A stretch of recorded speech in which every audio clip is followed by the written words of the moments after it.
Hast du etwas Zeit für mich? Singe ich ein Lied für dich von 99 Luftballons.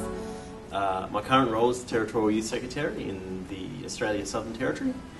I have, however, been DOS in South Australia for a couple of years, and for 7 years before that I was the youth officer at the Ingle Farm Corps in South Australia.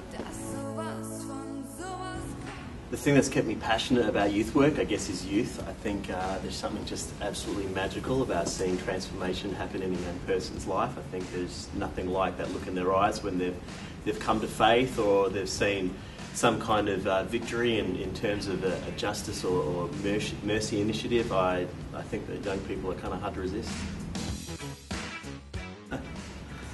I think the major frustration for me in youth ministry is the role that us as leaders often play when we are the advocate and the middleman, mediating between generations who sometimes don't want to listen to each other. And I think certainly my experience, and for many of my peers, has been frustration that we've got two groups that are facing away from each other, and it seems to fall on us to bring them together. And yeah, I think it's a situation that requires a lot of grace.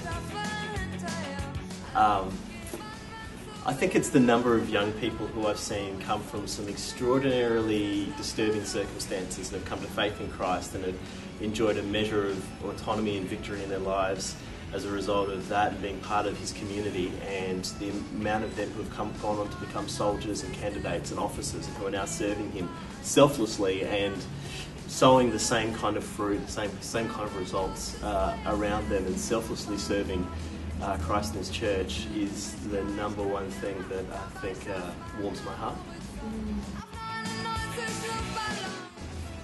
My dream for youth ministry in my territory is that we would start to reimagine not just the gospel, but also this vehicle for kingdom growth, the Salvation Army, in terms that make sense to young people outside of our movement.